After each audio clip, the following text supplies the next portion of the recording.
Ladies and gentlemen, let us welcome of teams DPR Korea and Sri Lanka. اینک دسته‌های جمهوری خلقی دموکراتیک کره و شری لانکا رو پیشواز میگیریم.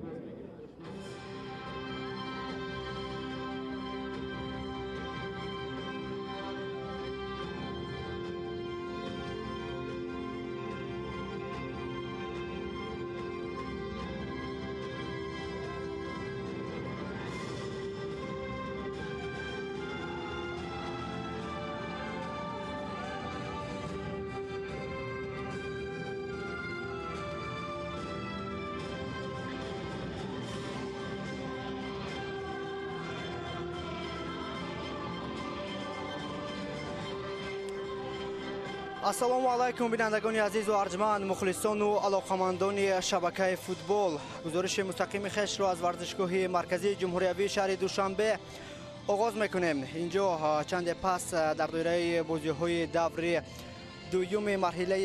аввали марҳилаи интихобии ҷоми осиё 2025 бо иштироки мунтахабҳои ҷавонони то 20 солаи Кореяи Шимолӣ ва Шри Ланка вохӯрӣ баргузор мегардад. албатта ин рақобати дуюми даври аввал аст. хуб, ибтидо сурудҳои миллии ҳарду кишвар садо медиҳад. мо низ ҳамчун рамзи эҳтиром ба сурудҳои миллии ҳарду кишвар гӯш медиҳем ва баъдан гузориши мустақими хешро идома хоҳем дод.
And now the national anthem of Sri Lanka. Aknun Surudi Milli Sri Lanka sado medial.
хуб, дӯстони азиз, мухлисону алоқамандони шабакаи футбол, чанде пас рақобати мунтахабҳои ҷавонони то 20 солаи Кореяи Шимолӣ ва Шри Ланка шурӯъ мешавад ва футболбозони Кореяи Шимолӣ дар рақобати имрӯза бо пироҳанҳои рангаш сурх бозӣ хоҳанд кард ва дар ин баробар футболбозони ҷавонони то 20 солаи кишвари Шри-Ланка бошад бо пиранҳои рангаш сафед ва Кореяи Шимолӣ бо пиранҳои рангаш сурх бозӣ хоҳанд кард.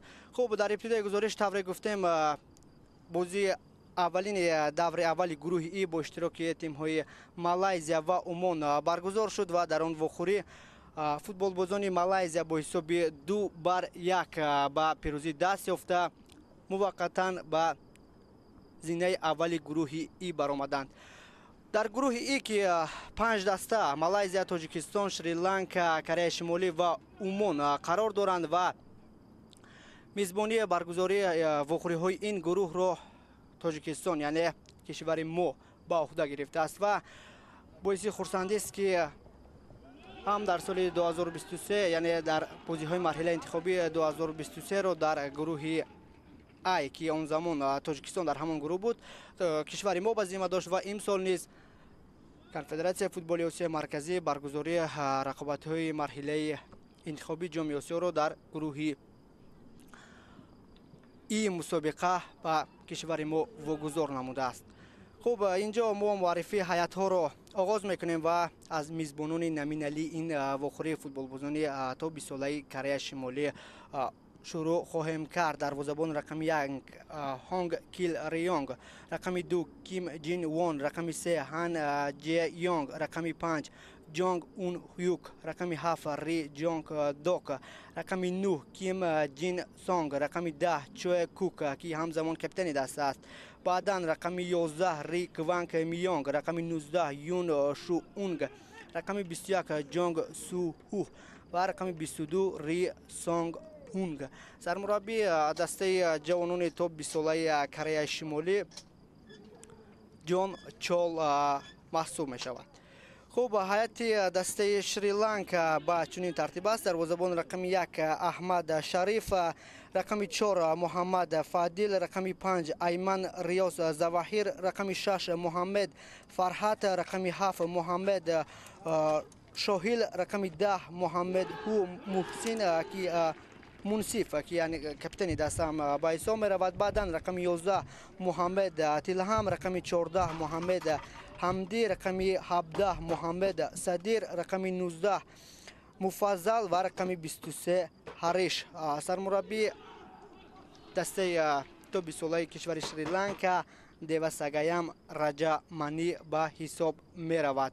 хуб, ҳама чиз барои оғози ин вохӯрӣ омода аст, яъне вохӯрии дуюми гурӯҳи И аст. дар даври дуюм Шри-Ланка бо Кореяи Шимолӣ рақобат мекунад ва Кореяи Шимолӣ яке аз фаворитҳои гурӯҳи И маҳсуб мешавад барои баромадан аз садри ҷадвали ин гурӯҳ, вале бояд қайд намоям ки дар ин гурӯҳ тимҳои қавие ҳастанд ба монанди Малайзия ки чанде пеш дар ҳамин майдон, яъне варзишгоҳи марказии ҷумҳуриявии шаҳри Душанбе ба пирӯзӣ даст ёфт. баъдан кишвари мо низ таҳти роҳбарии мутахассиси словенӣ Милош Костич дар ин вохӯриҳои интихобӣ баромад мекунад ки омодагиашон дар сатҳи хуб аст. баъдан Шри-Ланка ва Кореяи Шимолӣ дар гурӯҳи И қарор доранд ва яке аз тимҳои дигар, яъне тими панҷуми гурӯҳи И ин кишвари арабӣ Умон маҳсуб мешавад. Умоне ки дар даври аввал бо бохт рӯбарӯ шуд. хуб, вохӯрии имрӯзаро довари марказ Муҳаммед Ҷавиз аз кишвари Малдив, ҷазираҳои Малдив ҳакамӣ мекунад. ба ӯ аз канорҳо Аҳмед Ҳасан ва Абдул Ҳаннан ёрӣ медиҳанд. довари чорум бошад аз кишвари Тайланд Торфонг Сомсинг ба ҳисоб меравад. хуб, дар оғози рақобат футболбозони Шри-Ланка хостанд ба хатти ҳамла бипайванданд, вале ин чиз барояшон даст надод ва тавре мо дидем футболбозони кишвари Кореяи Шимолӣ дар оғози вохӯрӣ аз хатти дифоъ рақобатро шурӯъ намуданд. дар марҳилаи интихобии ҷоми Осиё 2025 ки моҳи феврали соли 2025 дар ҷумҳурии мардумии Чин баргузор мешавад, 10 дастаи беҳтарини ки дар 10 гурӯҳ, яъне зинаи аввал росоӣ мешаванд, ба марҳилаи ниҳоӣ ро хат мегиранд. ҳамзамон 5 тими беҳтарини зинаи дуюм низ имкони иштирок дар қисмати ниҳоии ҷоми осиёро ба даст меорад. инҷо футболбозони Кореяи Шимолӣ дар ибтидои вохӯрӣ зарбаи кунҷӣ кор мекунанд. футболбози аниқтараш дифогари Шри-Ланка Муҳаммед Фарҳад бо як пои ғеҷи худ садди роҳи ҳуҷуми кореягиҳо шуд. хуб, 5 тими беҳтарин низ ки дар зинаи дуюм қарор мегиранд, имкони иштирок дар қисмати ниҳоии ҷоми осиёро нисоӣ мешаванд ва дасте ки ба ҳайси 16ум дар қисмати ниҳоии ҷоми осиё ширкат мекунад, ин мизбони мусобиқа яъне ҷумҳурии мардумии Чин ба ҳисоб меравад. зарбаи кунҷӣ бо иштироки бозигарони Кореяи Шимолӣ низ мо дидем ки бенатиҷа буд. дарвозабони Шри-Ланка Аҳмед Шариф аввалин шуда аз мавқеи худ берун шуд ва тавонист ки тӯбро ба дастони худ гирад.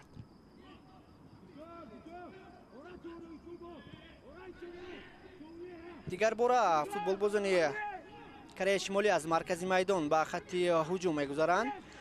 қабл аз оғози вохӯриҳои марҳилаи ниҳоӣ дар гурӯҳи И рӯзи 20 сентябр нишасти хабарӣ низ баргузор шуд ва дар он нишаст сармураббиёни Шри-Ланка, Кореяи Шимолӣ, Тоҷикистон, Умон ва Малайзия ширкат карда пиромони вохӯриҳое ки аз 21 то 29 сентябр баргузор мешаванд ибрози андеша карданд ва онҷо сармураббии Кореяи Шимолӣ мутахассиси ҳамин маҳаллӣ Ҷон Чол онҷо қайд кард ки дар ин гурӯҳ тимҳое ки ҷой гирифтанд қувваи баробар доранд, яъне аз лиҳози қудрат, яъне тавоноӣ ман ҳамаи тимҳои ин гурӯҳро баробар мебинам ва боварӣ дорам ки рақобатҳо бисёр ҳам мушкил сипарӣ мешаванд дар баробари дилхоҳ даста ва мо бозӣ ба бозӣ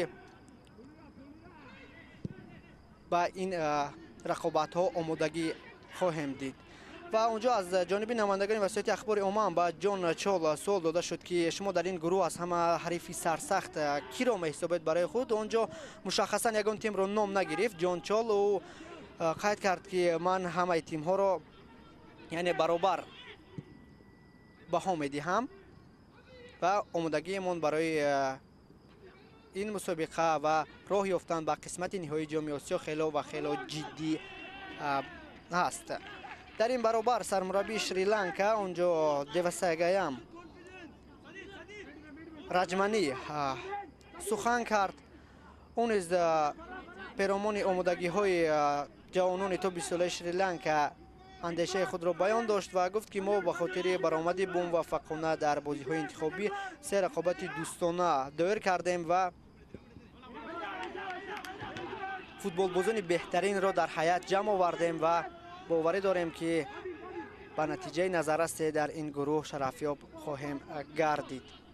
ва умуман Кореяи Шимолӣ яке аз тимҳое дар қораи Осиё ба ҳисоб меравад ки унвони қаҳрамониро дар мусобиқаи мазкур 3 маротиба ба даст овардааст.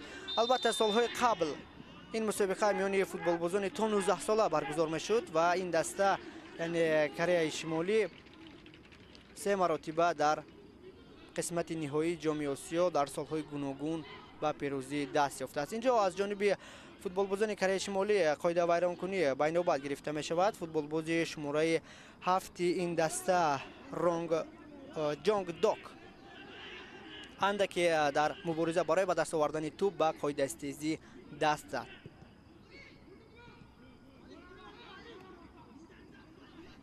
ҳарчанд Кореяи Шимолӣ дар гузашта 3 маротиба дар қисмати ниҳоии ҷоми Осиё ба пирӯзӣ даст ёфтааст, вале ин даста 1 маротиба дар чемпионати ҷаҳон миёни ҷавонони то 20 сола ширкат кардааст ки он ҳам дар соли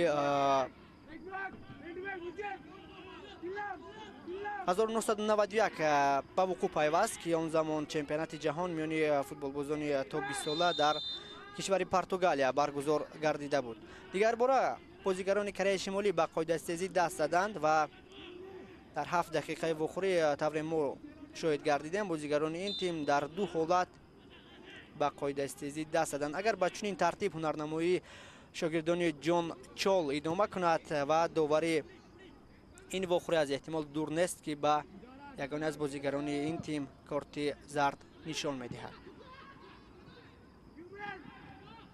بسیار هم گزارش خوب از جانب حمله‌گر کره شمالی و در آخرین حالت دفاعگر شریلانکا توانست که از قبط دوم توپ را زده از میدان بیرون کند.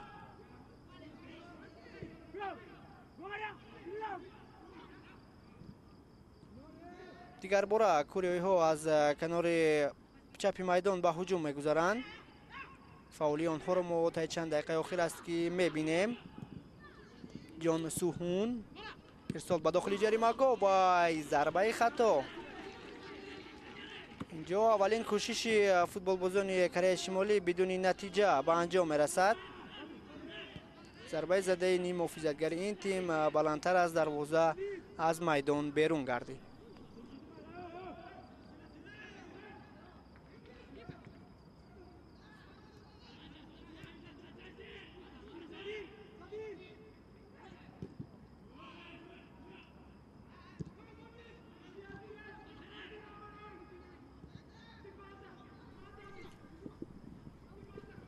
قهرمان فعلی جام آسیا میان بازیگران تا 20 ساله این همسایه کشور ازبکستان است و همسایه کشور ما در سال 2023 در کشور خود در این مسابقه به پیروزی دست یافتند و آنجا ازبک ها در فینال با یکی از کشورهای عربی عراق در فینال بازی کردند که بالاخره ازبکستان با پیروزی دست یافته عنوان قهرمانی را مالی خیش کرده بود. دیگر باره فوتبال بازان کره شمالی به هجوم میگذارند. امکانیت برای بازیگران این تیم ولی در داخل جریمه گاه بازیگر دسته شریلانکا محمد ساحل توپ را زده از داخل جریمه گاه خیش بیرون کرد و در عموم بازیگران کره شمالی پیوسته در خط حمله قرار میگیرند. اینجا از در کنار راست مقابل بازیگر این تیم جان سوهون قاعده بازی ویران شد. دیگر باره متوجه میشویم. بله در مبارزه برای به دست آوردن توپ محمد فادهیل به قاعده‌سازی دست زد و اینجا بازیگران کره شمالی برایشان از ضربه استانداردی امکانیت به میان می آید.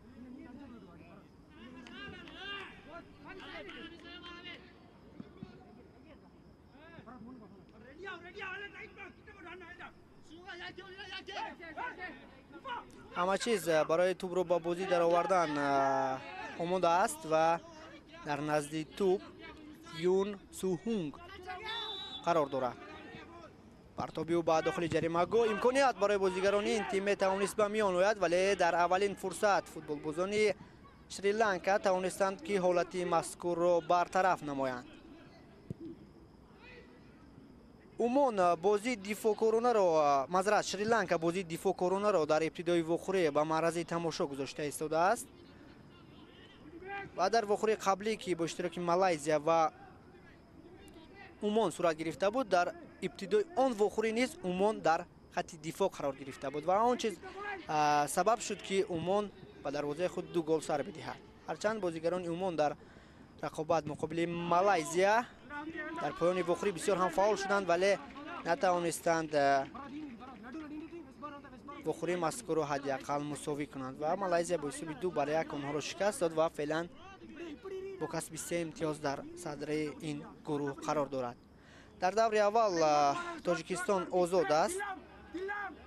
فوتبال بازان کشور ما در دور اول استراحت میکنند و در دور دوم روز 23 سپتامبر محض با تیم شریلانکا بازی میکنند. شریلانکا که در دور اول در رقابت امروزه مقابل کره شمالی بازی کرده ایستاده است.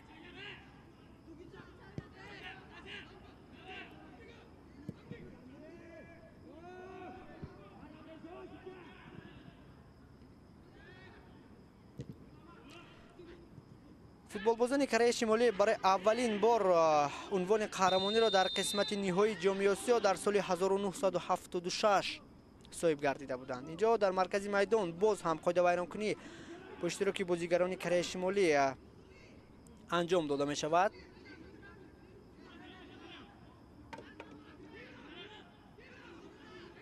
дигarbора саҳнаи такрор пешниҳоди мову шумо мегардад ки чӣ тавр футболбози шумораи 19-и Кореяи Шимолӣ Юн Су-унг ба пой ҳариф зада ӯро аз пой афтонд. гузариши бисёр ҳамолӣ аз канори рости майдон, ирсол ба дохили ҷаримагоҳ. идомаи ҳамлаи дастаи Кореяи Шимолиро инҷо мо медидем, вале қатъ гардид. бозигарони Кореяи Шимолӣ прессинги шадид меоранд ва ин чиз самара медиҳад. аз канори рости майдон дигарбора ирсол ба дохили ҷаримагоҳ ва касе нест ки ба дарвозаи Шри-Ланка тӯбро ворид созад. ҳуҷуми Кореяи Шимолӣ идома дорад. футболбозони Шри-Ланка имкон даст дод ки ин ҳолатро бартараф намоянд. яке аз беҳтарин имкониятҳо дар ибтидои вохӯри имрӯза, яъне дар дақиқаи 14. албатта мо он ҳуҷумро дар лаҳзаҳои такрор хоҳем дид.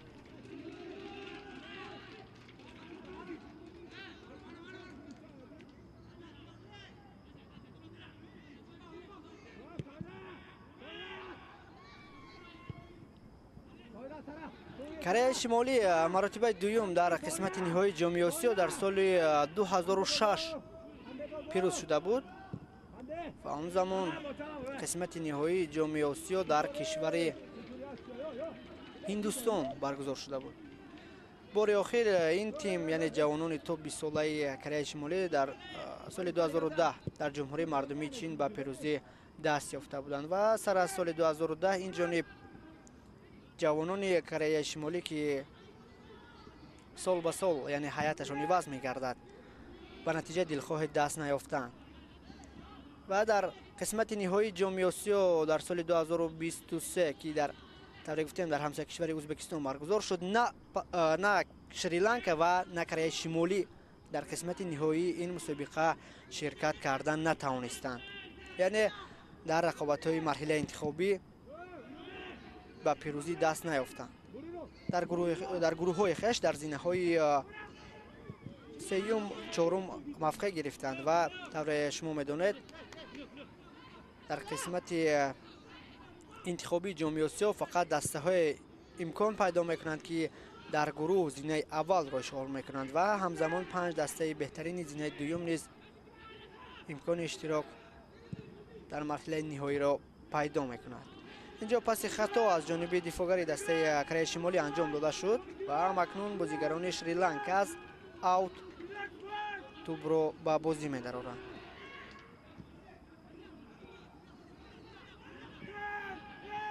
тӯбрабоӣ дар иҷрои футболбозони Кореяи Шимолӣ ва қоидаи бозӣ вайрон гардидааст.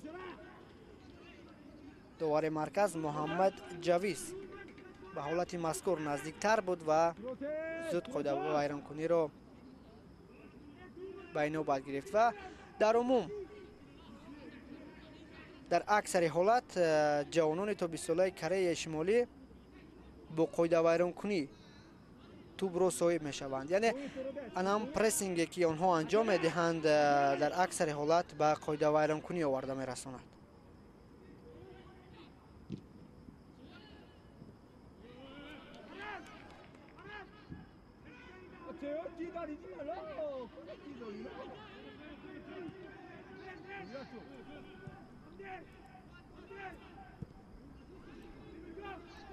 ин навбат футболбозони Кореяи Шимолӣ аз назди ҷаримагоҳи хеш ҳуҷуми навбатии худро ба роҳ мемонанд.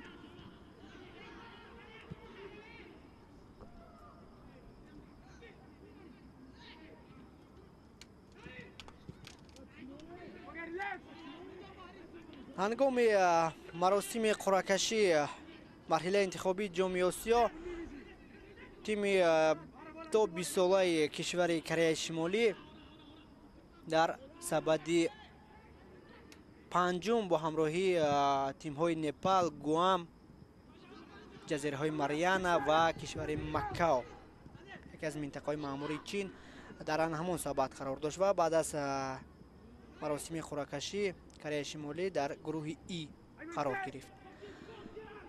شریلانکا باشد در سبد چهارم بود، همراه با تیم‌های افغانستان، کمبودیا، کویت، ترکمنستان، لاوس، بوتان، هنگ کنگ، برونی و مالدیو.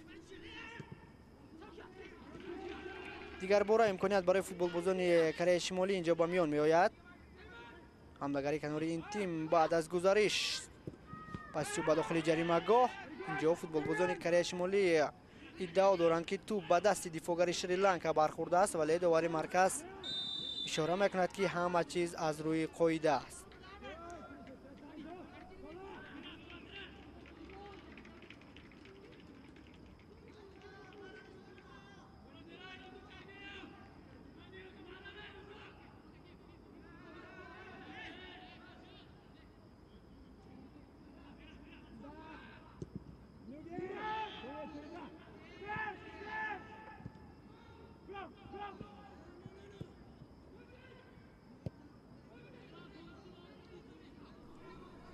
در قسمت انتخابی جام آسیا 2025 45 دسته اشتراک کرده ایستادند. در گروه آ بوتان، گوام، ویتنام، سوریه و بنگلادش. و اینجا یک امکانیت دیگر برای فوتبالبازان کره شمالی به میان آمد، ولی طوری که ما دیدیم دروازه‌بان شریلانکا اولین شده احمد شریف توپ رو گرفت. خب این هم از زاویه‌های گوناگون هجومی براهمانده کوریایی ها پیشنهاد ما و شما شد که هیچ طور فوتبالبازی انیخترش حمله‌گری کناری این دسته کیم جین سانگ و داخلی جریمه‌گاه پرتاب انجام داد.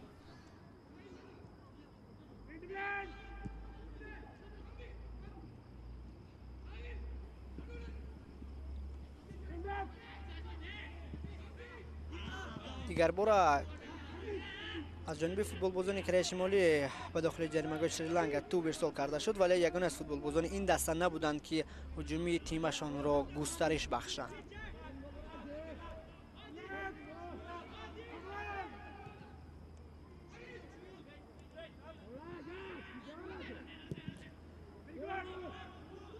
در 10 گروه که دسته ها در قسمت انتخابی جام آسیا با هم رقابت میکنند.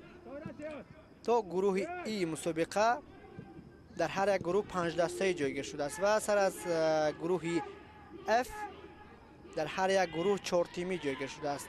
این به خاطر آن است که تعداد دسته اشتراکی 45 عدد را تشکیل می‌دهد و هنگام تقسیم بندی تا گروه ای در گروه ها 5 تیمی جایگیر کرده شدند و در گروه های من بعد اف، جی، ایچ و آی دسته ها 4 تایی می هستند.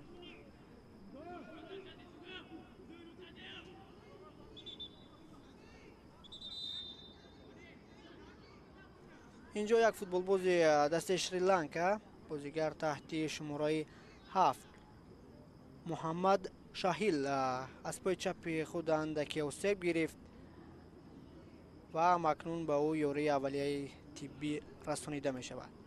داور مرکز اشاره دارد که از میدان بیرون شده بعدا همون معالجه اولیه را باید انجام دهند، زیرا باید رقابت مذکور ادامه یابد.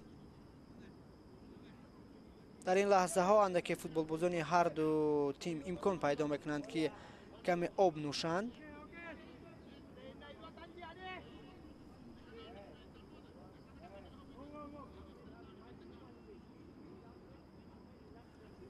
ان همان لحظه که محمد شاهیل آسیب برداشت پیشنهاد ما و شما گردید و اکنون او طبق قاعده فرپلی از میدان بیرون می شود. بعد که با اشاره داور محمد شاهیل به میدان برمیگردد. البته که اگر وضع سلامتیش خوب باشد.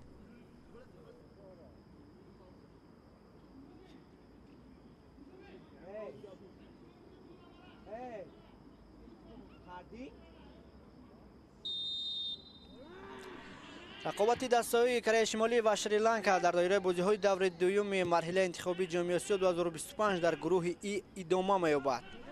با گذرای 23 دقیقه تا کنون حساب کشوده نشده است، یعنی 0-0 است، با وجود آنکه فوتبالبازان کره شمالی امکان خوب داشتند تا به زدن گل دست یابند.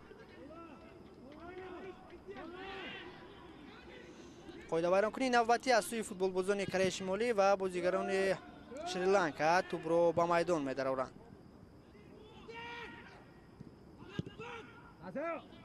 به استثنای همان دقیقه اول واخوری تا کنون فوتبالبازان شریلانکا به هجوم نگذاشتند.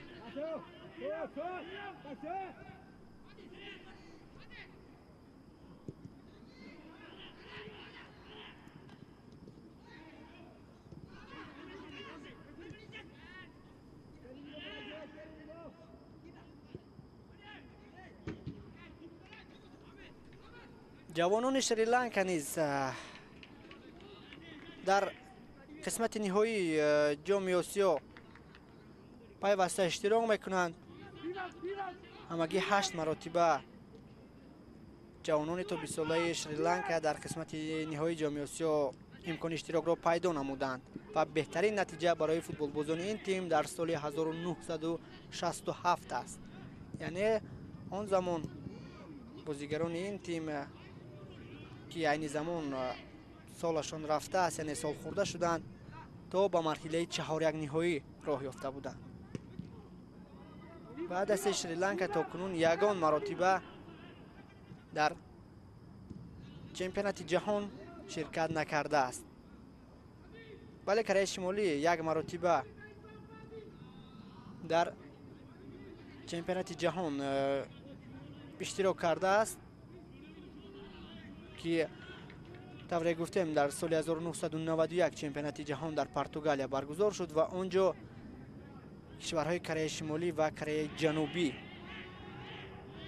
جوانان این دو کشور در عموم یک دسته را تشکیل داده در چمپیونات جهان شرکت کردند، ولی به نتیجه دلخواه دست نیافتند، زیرا در سال 1991 محض میزبان مسابقه پرتغال در چمپیونات جهان میان فوتبالبازان تا 20 ساله پیروز گردیده بود. و اگر ما با قهرمانی بسیار کرده چمپیونات جهان میان فوتبالبازان این سن و سال توجه کنیم، پس ارژانتین یکی از دسته های محسوب می شود که جوانان تا 20 ساله این کشور را از همه زیاد عنوان قهرمانی را مال خویش کردند که 6 مرتبه را تشکیل می دهد. بعدا در زمینه دوم برزیل، پرتغال، سربیا، اروگوئه و گانا قرار گرفتند که آنها 5 مرتبه و 2 دفعه در چمپیونات جهان پیروز شدند. میان تیم های آسیایی باشد، یعنی دولت های قاره آسیا در چمپیونات جهان، تیم هایی که سزاوار زینه های افتخاری شدند، اینها 3 منتخب را تشکیل می دهند. کره جنوبی سال 2019 در فینال تو به فینال برآمدند. فوتبالبازان کره جنوبی در چمپیونات جهان و سزاوار زینه دوم شدند. این نتیجه را در سال 1981 قطر و در سال 1999 ژاپن به قید گرفته بود و محض همین 3 تیم آسیایی کره جنوبی، قطر و ژاپن اشتراکچیان چمپیونات جهان، یعنی برندگان زینه های افتخاری در چمپیونات جهان به حساب می روند. خوب، بعد چند دیگر برای فوتبالبازان شریلانکا امکان پیدا میکنند که به خط حمله گذارند، ولی این چیز بازیگران کره شمالی امکان نمیدهند. توبرابایی در اجرای فوتبالبازان این دسته ادامه حمله کره شمالی را میبینیم و باز هم دفاعگران شریلانکا برایشان میسر گردید که این ضربه را برطرف نمایند. توپ از اوت به بازی در آورده می شود.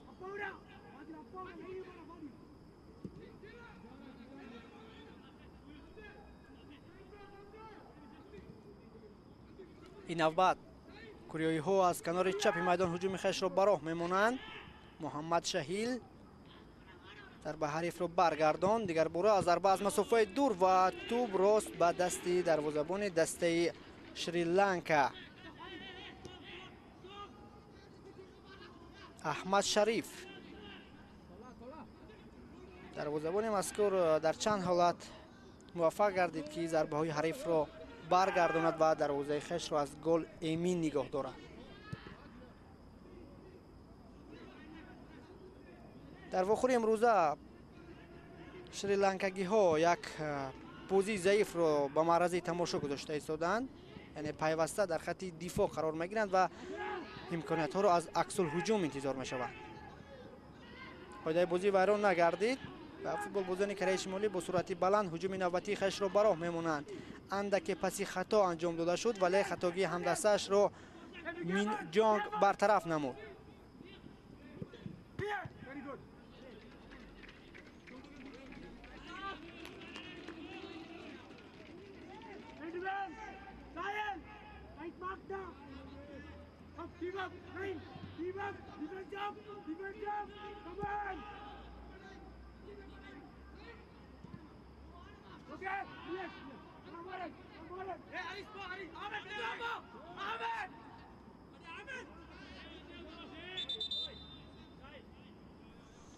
داور مرکز اشاره دارد که توپ بعد از نزد دروازه شریلانکا به بازی درآورده شود، زیرا در آخرین لحظه توپ از پای فوتبال بازی کره شمالی از میدان بیرون گردید. اینجا ابتدا بازیگران کره شمالی انتظار داشتند که داور مرکز ضربه کنجی تعیین میکند ولی این چیز نشد.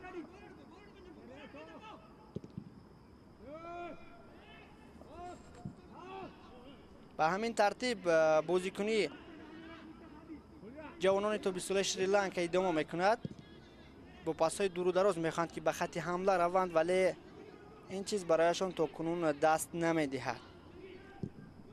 و فوتبال بازان کره شمالی بار دیگر به خط هجوم میروند و امکانیت میجویند که حسابی واخوری را باز کنند. ارسال به داخل جریمه گاه باز هم به نتیجه است.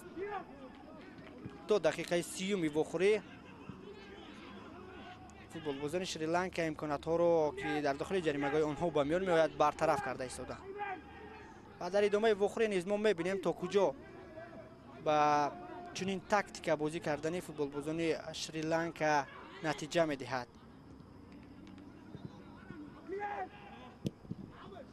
یک ضربه قوی و به قول دیگر ریکشت شد، یعنی تو بعدی برخورد با پای فوتبال بازی شریلانکا هریش از میدان بیرون شد. بار دیگر برای فوتبال بازان کره شمالی از ضربه کنجی امکانیت به میان می آید.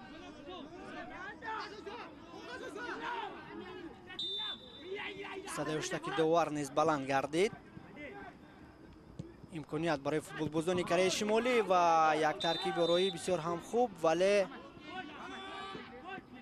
داور مرکز اشاره دارد که توپ از میدان بیرون گردیده بود در حالت قبلی و اینجا از زاویه بسیار هم خوب کارگردان پیشنهاد ما میکردن همون حالت را و واقعا هم توپ از میدان بیرون گردیده است. هرچند ریک ونگ میانگ توپ رو یعنی ضربه انجام داد ولی توپ الکی از میدان بیرون شده بود. باز هم توپ را بایی در اجرای فوتبال بازان کره شمالی بود که بعداً توپ به نظارت شریلانکاگی ها گذشت.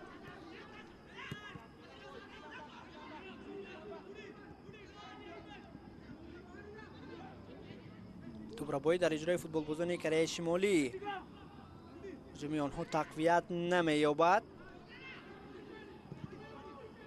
ایمن ریاض پس دور و درازی او به خط حمله بود که همدستش نتوانست پس انجام داده او را قبول کند و در حالت قبلی افساید به قید گرفته می شود.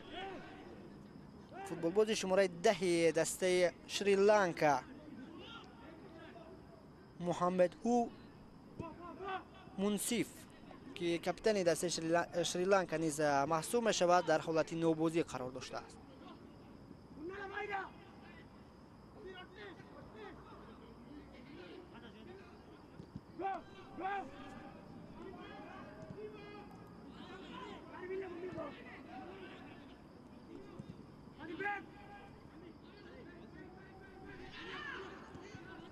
ҳуҷуми навбати футболбозони Кореяи Шимолӣ. Паси дурудароз ба дохили ҷаримагоҳ ва дар рақабати дуюм дифоъгари Шри-Ланка бисёр ҳам хуб бозӣ кард.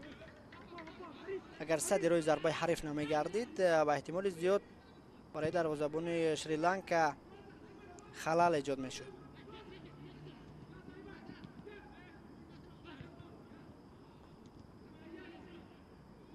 Ким Ҷин Вон тӯбро аз даст дод. Айман Риёз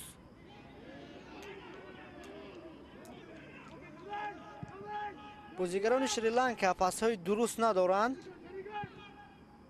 яъне ҳангоми тамринҳо пасҳои дуруст анҷом доданро камтар сармураббии ин мунтахаб ба роҳ мемонад. дигар бора ҳуҷуми футболбозони дастаи Кореяи Шимолӣ ва ба ҳамин тартиб ҳисоб кушода мегардад. дар дақиқаи 34-уми вохӯрӣ футболбози дастаи Кореяи Шимолӣ Ри Ҷонг Док бо сар тӯбро вориди дарвозаи Шри-Ланка намуд. бисёр ҳам як голи зебоеро бо иштироки ним ҳофизатгари дастаи Кореяи Шимолӣ мо дидем. дар рақабати дуюм бисёр ҳам хуб бозӣ кард Ри Ҷонг Док. ва инҷо сармураббии Кореяи Шимолӣ Ҷон Чол ба шогирдонаш дастуру супоришо медиҳад. бубинед паси бисёр ҳам хуб аз ҷониби капитани дастаи Кореяи Шимолӣ Чоэ Кук анҷом дода шуд ба дохили ҷаримагоҳ ва зарбаи задаи Ри Ҷонг Док пас аз расиш ба сутуни дарвоза баъдан ба гол табдил ёфт. инҷо дифоъгарони Шри-Ланка бисёр ҳам бад бозӣ карданд ва дар умум вохӯри ҳунарнамоие ки имрӯз шри-ланкагиҳо дар майдон нишон дода истоданд қобили таҳсин нест. яке аз қоидаҳои қонуни нонавиштаи футбол он аст ки агар ба дарвозаи ҳариф гол назадӣ ҳатман голат мезанад ва тасдиқи ин гуфтаҳоро чанде пеш мо дидем. ва дар ҷараёни вохӯри имрӯза Кореяи Шимолӣ барои аввалин бор дар ҳисоб пешсаф мегардад.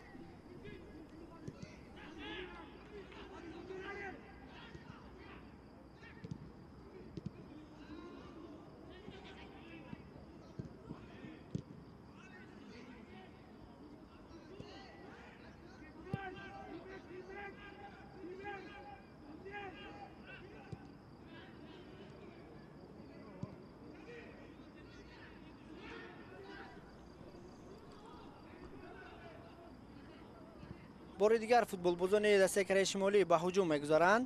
аз канори рости майдон ирсол ба дохили ҷаримагоҳ имконият барои ин тим ба миён меомад, вале ҳолати мазкур бартараф гардид. тӯб дар назорати футболбозони Умон аст. гузариши бисёр ҳам олӣ. бозигарони ин тим барои ба ҳуҷум рафтан талош намуда истоданд.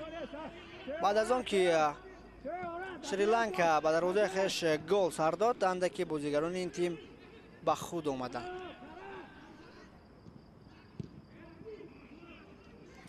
паси хато анҷом дода шуд ва инҷо аут аст ба нафи бозигарони Кореяи Шимолӣ.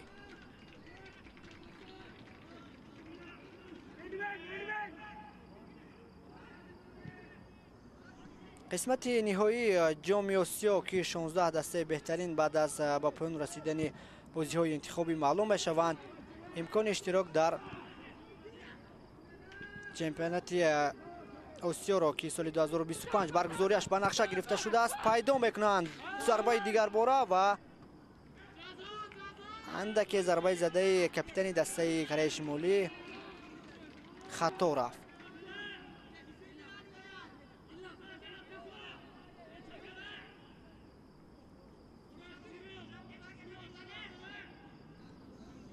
бори дигар дар наморҳои такрорӣ ба ҳуҷуми бароҳмондаи футболбозони Кореяи Шимолӣ мутаваҷҷеҳ мешавем. фикр мекунам дар лаҳзаи қаблӣ тӯб аз майдон берун гардида буд ва ба ҳамин хотир довари марказ ишора кард ки тӯб бояд аз наздикии дарвозаи Шри-Ланка ба бозӣ дароварда шавад.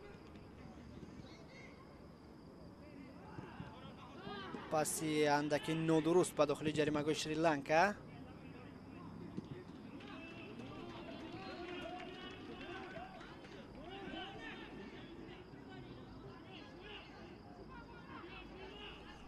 بازی‌های انتخابی گروه A را کشور ویتنام میزبانیش را به عهده گرفته است. در گروه B باشد تایپی چین، در گروه C کویت، در گروه D عربستان سعودی، در گروه E تاجیکستان، بعدا در گروه F اندونزیا، در گروه G لاوس، در گروه I تایلند، در گروه I قرقیزستان، در گروه G قطر و در همین گروهی که ما برایتان قید کردیم وخوری های مرحله انتخابی در همون کشورها برگزار می‌گردند. هجوم نوبتی فوتبالبازان کره شمالی، امکانیت برای بازیگران این تیم بعد دفاعگری شریلانکا بعد یک پایغیج توپ رو از پای حریف را بود. پاسی بسیار هم بلند به داخل جریمه گاه ولی خطا می رود. ضربه زده فوتبالبازی کره شمالی.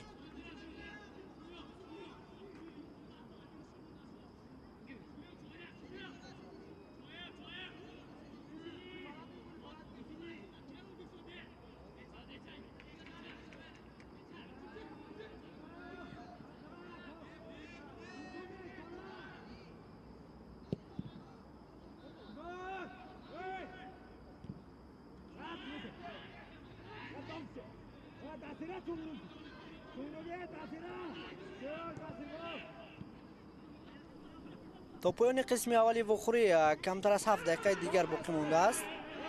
اینجا همه فوتبالبازان شریلانکا به داور مرکز فشار آورده ایستادند که توپ به دست بازیگری کره شمالی برخورد. داور مرکز اشاره دارد همه چیز از روی قاعده است و باید توپ از اوت به بازی درآورده شود.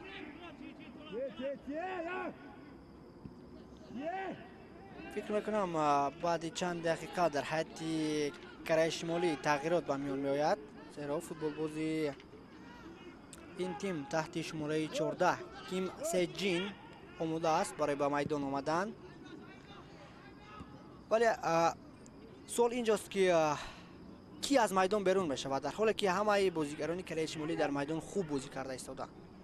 شاید کیم سیجین در قسم دوم به بازی وارد گردد. اینجا یک فرصت بسیار هم خوب برای فوتبالبازان کره شمالی به میان آمد ولی کسی در داخل جریمه گاه نبود که ضربه جانب دروازه شریلانکا اجرا کند. این نوبت ضربه از مسافت دور و پهلوتر از دروازه ضربه زده کاپیتان کره شمالی از میدان بیرون شد. خوب لحظه تکرار رو اینجا میبینیم. چوی کوک بعد گزارش از فوتبالباز شریلانکا یک ضربه بسیار هم سخت رو جانبی دروازه شریلانکا روان کرد.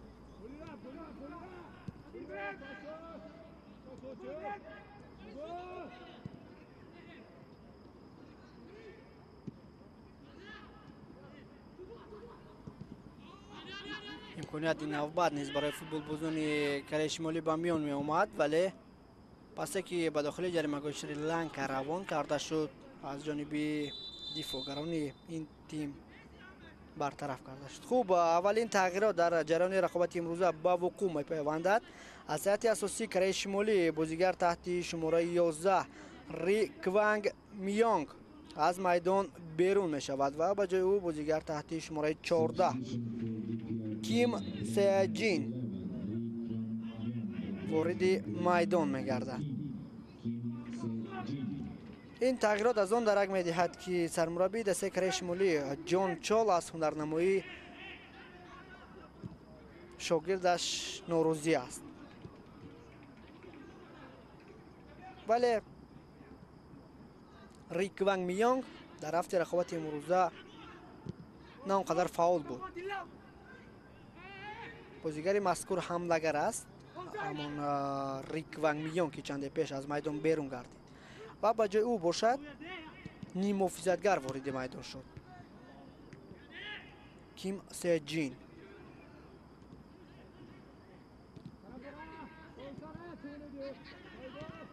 باز هم پس خطا از جانب فوتبالبازان شریلانکا انجام داده می شود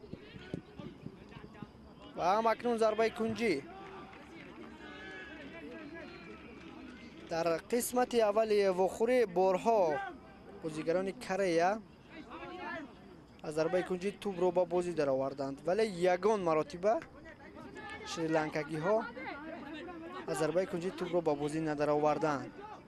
ضربه کنجی آنجا استاد حتی در نزدیکی جریمه‌گاه حریف یگان هجوم خطرناک را سازمان ندادند. خب با داخل جریمه‌گاه پاس انجام داده شد، اما توپ در نظارت فوتبالبازان کره شمالی است. یک پاس بسیار هم بلند.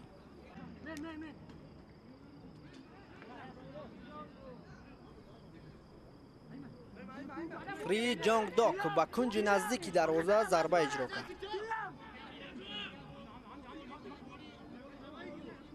ضربه کنجی را با اشتراک فوتبالبازان کره شمالی اینجا میبینیم. پس به داخل جریمه‌گاه و باز هم بازیگران شریلانکا توپ را زده از جریمه‌گاه خیش بیرون میکنند. در تنفس سرمربی شریلانکا رجمانی دیوسگایم را ضرور است که طرحی بازیگزاری شاگردانش را عوض کند. ضربه نوبتی و اینجا احمد شریف برای او خلل ایجاد کرده شد. بازیگری که چند پیش از کرسی‌های احتیاطی کره شمالی به میدان آمد، کیم سه جین، یک ضربه بسیار هم سخت را جانبی دروازه شریلانکا روان کرد. در لحظه های تکراری به ضربه زده او متوجه می شویم که اندکی به ضربه او دقیقیت نرسید. نو بس از آن که کره شمالی یک بازی بسیار هجوم کرانه را نشان داده ایستاده است، ولی فوتبالبازان این تیم با 4 دفاعگر بازی کرده ایستادند. با یک پایغش بسیار هم خوب توپ را در میدان باقی گذاشت بازیگری کره شمالی. ادامه حمله این تیم رو میبینیم. ضربه بسیار هم خوب. باز هم کسی نیست که در داخل جریمه‌گاه شریلانکا جانب دروازه این تیم ضربه اجرا کند. خوب ثانیه های به شمار مانده است تا پایان وقتی اساسی قسم اولی رقابت دستای کره شمالی و شریلانکا. باید قید کرد که در قسم یکم نه آنقدر زیاد وقت تلف یافت و 2 دقیقه داوری مرکز زم نمود. محمد جاویز داور از جزیره های مالدیو که به حیث داور اساسی در رقابت امروزه تعیین گردیده است.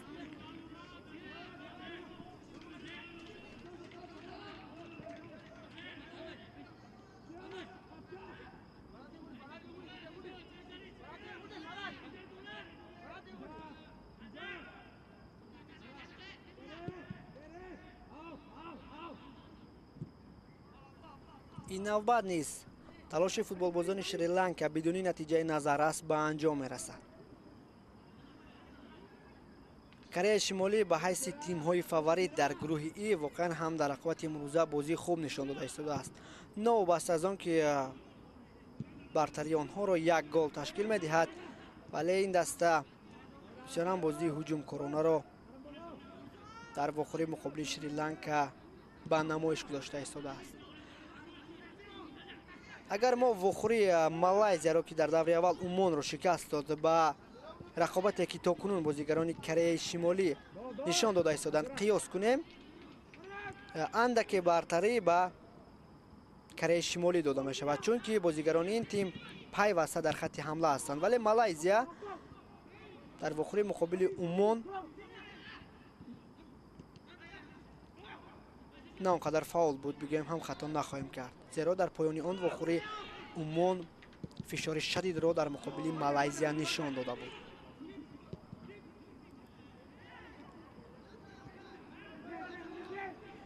واخوری های دور اول مرحله انتخابی جام آسیا از گروه های A تا E، یعنی در 4 گروه، روزهای 21 سپتامبر برگزار می شود. خب اینجا صدای شده که داور مرکز نیز از انجام قسم اولی واخوری های کره شمالی و شریلانکا درک می دهد. یادآور می شویم که فوتبالبازان کره شمالی با برتری 1 گل در قسم اولی واخوری به تنفس می برند. بعدی اندکی با قسم دوم این وخوری برمیگردیم. پیگیر شبکه فوتبال باشید.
دوستان عزیز، بینندگان شبکه فوتبال، برمیگردیم به قسم دوم وخوری دسته های کره شمالی و شریلانکا در دایره بازی های دور دوم مرحله انتخابی جام آسیا 2025. این دو دسته در گروه ای با هم نیروسنجی نموده ایستادند. یادآور می‌شویم که بعد از انجام نیمه یکم رقابت حساب 1-0 است. فوتبال بازان کره شمالی در حساب پیش صف هستند و گل یگانه بازیگران کره شمالی را بازیگر تحت شماره 7 ری جانگ دوک به ثمر رساند. خوب، در ابتدای قسم دوم در حیاتی دسته شریلانکا تغییرات به میان آمد. از میدان بازیگر تحت شماره 4 دیفوگر محمد فادهیل گرفته شد و با جای او بازیگر تحت شماره 9 حمله‌ور محمد عمر وارد میدان گردید. خب، ما نیز از فرصت به میان آمده معرفی هیئت را شروع میکنیم و آغاز میکنیم از بازیگرانی کره شمالی. دروازه‌بان رقم 1 هانگ کیل ریانگ، دفاعگران رقم 2 کیم جین وان، رقم 3 هان جای یانگ، رقم 5 جان اون هیوک و رقم 22 ری سونگ هوک. نیم محافظتگران کره شمالی اینجا امکانیت برای فوتبال بازان کره شمالی به میان می آید و همین طور حساب 2-0 می گردد. در ابتدای قسم دوم بازیگران کره شمالی گل دوم خیش را در رقابت امروزه تسلیم توری دسته شریلانکا نمودند و مؤلف گل کاپیتان دسته شریلانکا بازیگر تحت شماره 10 چوی کوک گردید. او در برابر آنکه یک پاس گل آور در رقابت امروزه به نامش ثبت کرد، همکنون مؤلف گل می گردد. البته ما انتظار بودیم که در قسم دومی وخوری شریلانکا اون همه خطاگی ها، اون همه مشکلی ها را در تنفس برطرف میکنند، ولی نه، برعکس در ابتدای قسم دوم این چیز باز هم به مشاهده رسید و دفاعگران شریلانکا نتوانستند هجوم رقیب را به پررگی برطرف نمایند. به خصوص دروازه‌بان این دسته احمد شریف در فرصت اول نتوانست که توپ را به دستان خود گیرد. محسوب ببینید اینجا ضربه بسیار هم سخت از جانب ری جانگ دوک مؤلف گل اول شریلانکا اجرا کرده شد. بعد از آنکه احمد شریف ضربه را برگرداند در فرصت دوم، کاپیتان دسته کره شمالی با زدن گل دست یافت. خب، اینجا حالت افساید به قید گرفته می شود.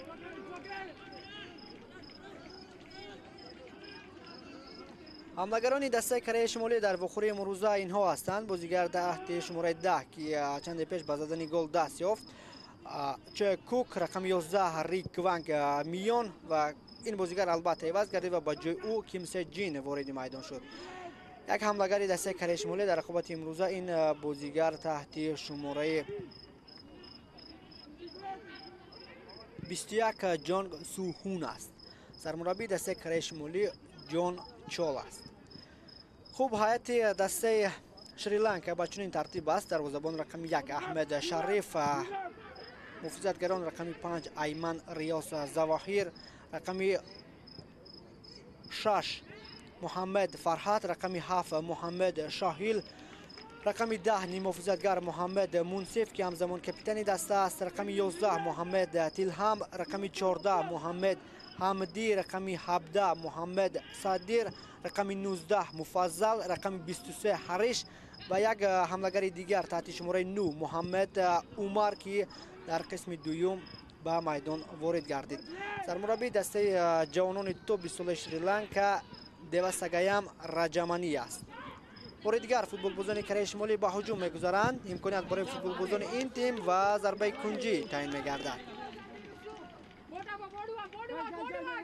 کیم جینسونگ بود که در لحظه قبلی جانب دروازه حریف ضربه زد. با همان شکلی که بازیگران کره شمالی در قسم اول بازی کردند، یعنی همان وخوری در قسم دوم نیز دیده می شود، یعنی بازی هجوم کرونا. اینجا داور مرکز اند که رفتی وخوری را منع میکند به خاطر همون نوفهمی که در داخل جریمه گاه به میان آمده است. خوب صدای که داور مرکز نیز بلند گردید. ارسال با داخل جریمه گاه. امکانیت اینجا برای بازیگران کره شمالی میتوانست به میان آید ولی نه.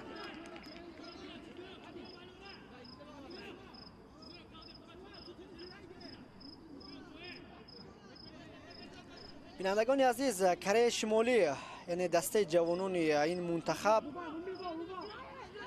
در برابر کره جنوبی یکی از تیم‌های پرقوت است. این چیز را ما باید اقرار شویم. هجوم نوبتی فوتبال‌بازان کره شمالی و یک ضربه بسیار هم بلند. اینجا اگر بازیگر شماره 7 این دسته ری جانگ داک اگر پاس میداد، فکر میکنم باز هم یک حالتی خطرناک برای بازیگران شریلانکا به میان می آمد. خب قاعده بازی اندکی ویران شد و به همین ترتیب بازیگران شریلانکا توپ را به بازی می‌دارند. فوتبال بازی شماره 21 جانگ سوهون با قاعده استیزی دست زد. اینجا پاس نادرست قریب بود که فوتبال بازان کره شمالی توپ را به نظارتی خیش می‌گرفتند. با سبب‌های پاندمیای کووید 19 تیم کره شمالی طی چند سال اخیر در مسابقه‌های قهروی اشتراک نمی‌کرد و البته اشتراک نکردن در مسابقه‌های قهروی برای اشتراک دسته در مسابقه‌های سطحی بین المللی مانع می‌گذارد.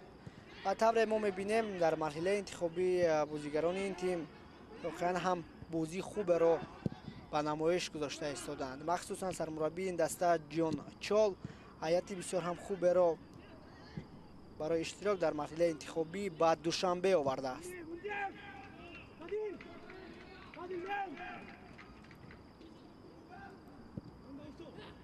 هجوم نوبتی فوتبال بازان کره شمالی هجوم این دسته ادامه می‌یابد.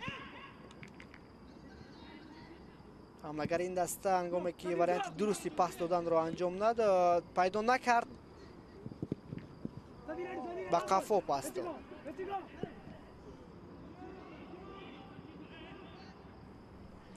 سر سال 1959 میان فوتبال بازان تا 20 ساله یعنی مرحله انتخابی یعنی برگزار می‌گردد. در ابتدا چمپیونات آسیا نام داشت، یعنی چمپیونات آسیا میانی جوانان، سن سال نداشت، یعنی سن سال معین. و بعدا سال 1980 مسابقه مذکور مرحله یعنی یا خود قسمت نهایی جام آسیا نام گرفت و اثر سال 1980 این جانب سر 2 سال برگزار می‌گردد. و تیم کره شمالی در این برابر یکی از دسته‌های است که پیوسته در قسمت نهایی جام آسیا امکان اشتراک را پیدا می‌کند و حتی عنوان قهرمانی را نیز صاحب گردیده است. اشتراکچی سه کرته چمپیونات جهان نیز هستند جوانان تا 20 ساله کره شمالی. ابتدا سال 1991 با کره جنوبی همراه شده در جام جهان اشتراک کردند. سپس در سال 2007 فوتبال بازان این تیم در چمپیونات جهان شرکت کردند. آن زمان چمپیونات جهان در کشور کانادا برگزار شده بود. گزارش حمله‌گری دسته کره شمالی اینجا به نتیجه. یک باره 4 بازیگر این تیم در داخل جریمه گاه منتظر پاس بود ولی فوتبال باز شماره 9 این تیم کیم جین سانگ با هنر و مهارت انفرادی خش تکیه کرد و خود تصمیم گرفت که هجوم را به نقطه نهایی رساند. در چمپیونات جهانی سال 2007 کره شمالی در گروه ای قرار گرفته بود و آنجا با تیم‌های آرژانتین، چخیا و پاناما نیروسنجی کرده بود. کره شمالی از نتیجه 3 واخوری دور گروهی با کسب 2 امتیاز مسابقه را در زینه سیوم به انجام رساند. بعدا فوتبالبازان تابستانه این دسته در چمپیونات جهانی سال 2010 نیز شرکت کردند. در چمپیونات جهانی سال 2010 فوتبالبازان کره شمالی باز هم در گروه ای قرار گرفتند. یعنی در دو چمپیونات جهانی که کره‌ای ها شرکت میکنند در گروه ای قرار میگیرند و همکنون در مرحله انتخابی بازیگران این تیم در گروه ای قرار گرفتند. ولی باید بگویم که در چمپیونات جهان موفقیت کره شمالی در گروه ای با این دسته توجه نه اونقدر فولی خوب دارد، زیرا در چمپیونات جهانی سال 2010 کره شمالی در زینه چهارم قرار گرفت. در سه وخوری مقابل برزیل، نیگریا و ونگریا آن زمان دسته کره دوچار شکست گردیده بود و سر سال 2015 این دسته یگان مرتبه در چمپیونات جهان شرکت نکرده است و سبب‌هایش را ما در بالا نیز قید کردیم. پاندمی کووید 19 باعث بر آن گردید که دسته مذکور از اشتراک در برخی مسابقه‌های سطح بین المللی دست کشد و خصوص در مرحله انتخابی سال 2020 2022 کره شمالی از اشتراک در مسابقه مذکور دست کشیده بود. ولی با وجود خوب شدن فضای امروزه جهانی، دیگر باره بازیگران این دسته رهبریت و فدراسیون فوتبال کره جنوبی تصمیم گرفتند که هنرنمایی را در مسابقه‌های سطح بین المللی دیگر باره شروع کنند.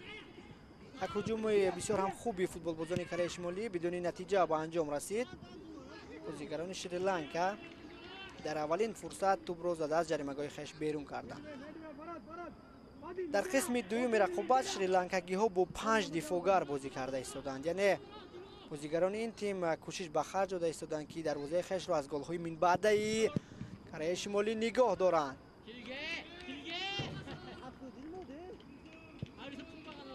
محمد فرهاد دفاعگر مرکزی شریلانکا در لحظه قبلی توپ را زده از میدان بیرون کرد و بار دیگر کره‌ای ها از ضربه کنجی توپ را با بازی می‌دارند.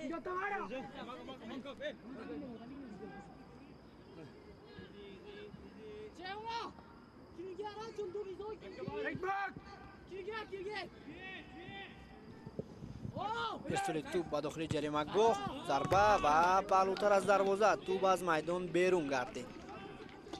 در رقابت دوم فوتبالباز شماره 7 کره شمالی ری جانگ داک با سر ضربه اجرا کرد. یادآور میشویم که این بازیگر در قسم اول وخوری با زدن گل اولین کره شمالی دست یافته بود و آنجا نیز ری جانگ داک با سر توپ را وارد دروازه شریلانکا کرده بود. بعد فشارهای پیاپی بالاخره بازیگران کره شمالی توپ را به نظارت خویش میگیرند. همانا توپ در نظارت فوتبالبازان این دسته است. ارسال به داخل جریمه‌گاه، ادامه حمله دسته کره شمالی. دفاعگران شریلانکا صد میگذارند. بازیگزاری بسیار هم خوب ولی پس آخرین اندک خطا انجام داده شد.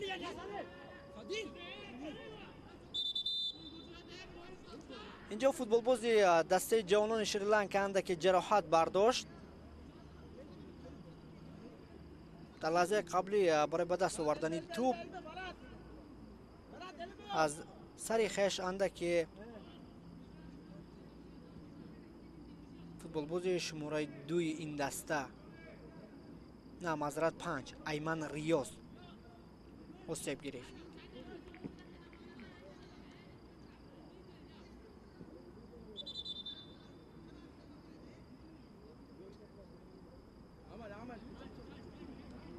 تا کنون در زمین خوابیده است. فکر میکنم با او یاری طبیبون ضرور است و در این مدت جان چال سرمربی کره شمالی با شاگردان خویش از همان مرز میدان دستور و سپارش می‌دهد. این هم فوتبالبازان هیئت ذخیروی دسته شریلانکا که از جانب سرمربی یک قطار از آنها برای تمرین نمودن دعوت می‌شوند و در ادامه وقوعی از احتمال دور نیست که یک قطار از بازیگران این دسته به میدان وارد گردند. تا کنون سرمربی شریلانکا دیواساگایم رجمانی یک تغییرات انجام داد و محمد فدهیل را از میدان گرفت و با جای او بازیگر تحت شماره 9 محمد عمر را به میدان وارد نمود. اندکی آسیب برداشته فوتبالباز شماره 6 شریلانکا محمد فرحت جدی است. به احتمال زیاد او رقابت را ادامه دادن نمیتواند. به هر حال وقت نشان میدهد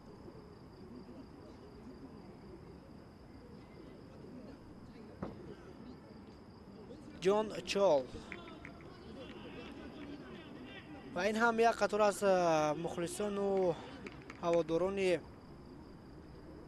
منتخب توپ 20 ساله شریلانکا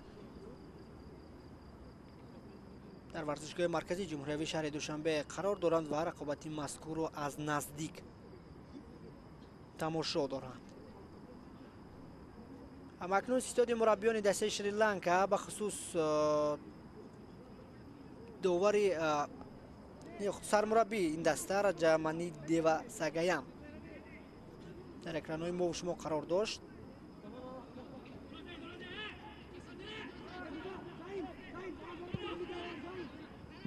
خوب رقابت مذکور ادامه می‌یابد. بازیگر آسیب برداشته محمد فرحت فکر میکنم که با بازی برگشت و در ادامه وقوعی اشتراک خواهد کرد.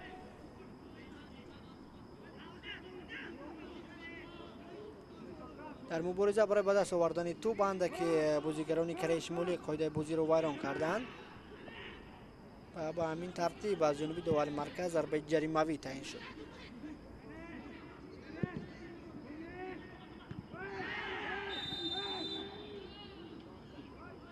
اندکی خطرناک بازی کرد حمله‌گری دسته شریلانکا محمد عمر. ببینید قریب بود که با پای خود به سر بازیگری کره شمالی میزد. اینجا باز یک امکانات خطرناک از سوی فوتبالبازان کره شمالی براه مانده شد، ولی در این حالت بازیگران شریلانکا موفق شدند.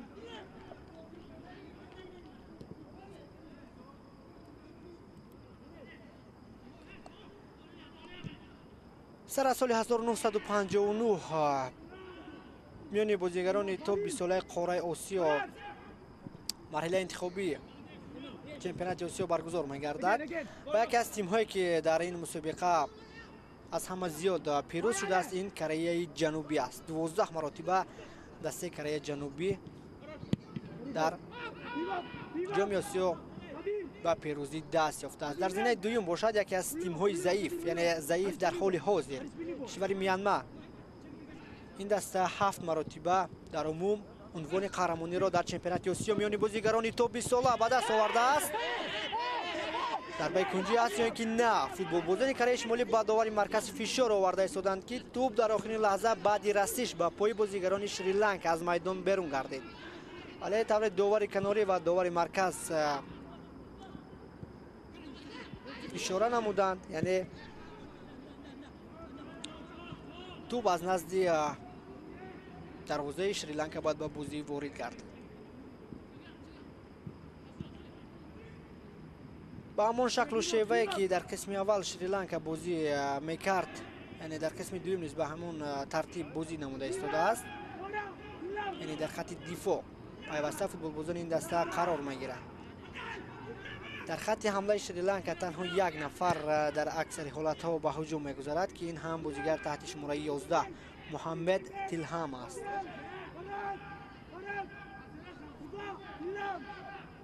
در زینه سوم، یعنی در قطار تیم‌هایی که در چمپیونات آسیا از همه زیاد به پیروزی دست یافتند، کشور اسرائیل است اسرائیل 6 مرتبه در قسمت نهایی جام آسیا با پیروزی دست یافته است. باید بگویم که فعلا اینجا و همین ترتیب حساب 3-0 میگردد.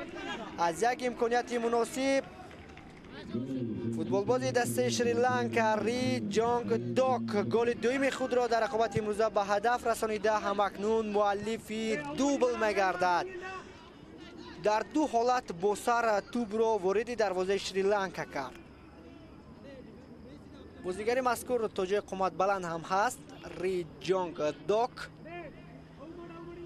و توانست در دو حالت و زدن دو گل دست یابد. خوب لحظه تکرار را اینجا پیشنهاد ما و شما میگردد. پسی بسیار هم خوب به داخل جریمه گو و دفاعگران شریلانکا ری جانگ دوک را در موقعیت آزاد گذاشتند و او به کنج نزدیک دروازه ضربه را روان نمود که بدون یگان مشکلی توپ وارد دروازه شد. حساب 3-0 میگردد و فوتبالبازان کره شمالی مراتبه گل ها را یعنی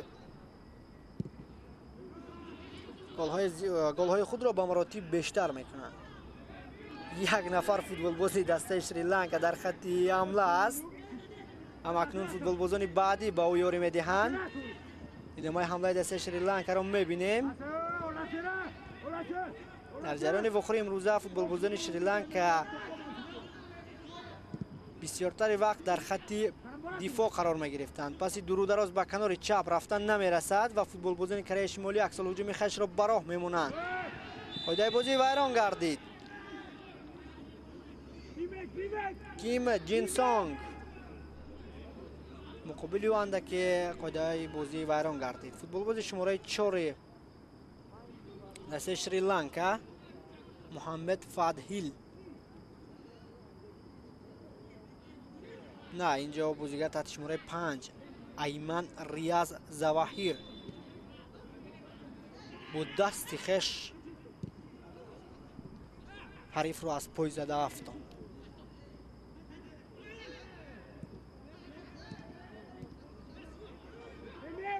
با پاس های کوتاه بازیگران کره شمالی با خط حمله می روند و اینجا افساید به قید گرفته می شود. کاپیتان دسته کره شمالی چای کوک در حالت نوبازی قرار داشت و اگر خطا نکنم مراتب دوم است که در رقابت امروزه بازیگران کره شمالی در حالت نوبازی قرار میگیرند. اینجا نوارهای تکراری پیشنهاد ما و شما میگردد. پیش از به توپ رسیدن چای کوک اندک دستش در حالت نوبازی قرار گرفته بود. هجوم نوبتی فوتبالبازان کره شمالی، امکانیت برای فوتبالبازان این تیم، ولی فوتبالباز شماره 9 این دسته کیم جین سانگ تصمیم گرفت که بعدی گزارش از دروازه‌بان ضربه اجرا کند که ولی احمد شریف نگذاشت که او جانبی دروازه‌اش ضربه روان کند.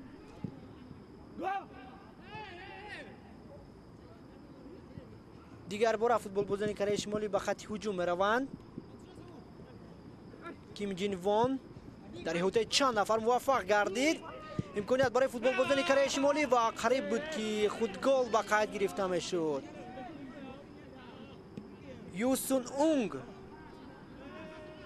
ببینید چطور جانب دروازه شریلانکا ضربه روان کرد. فوتبالباز شماره 19 کره شمالی ضربه زده یون سو اونگ و پای دفاعگر شریلانکا برخورد. در همان حالت دروازه‌بان شریلانکا در موقع مناسب قرار داشت. اگر اندک موقعش تغییر میافت پس آنگاه فوتبالبازان شریلانکا گل چهارم رو از دروازه خش بیرون میکردند.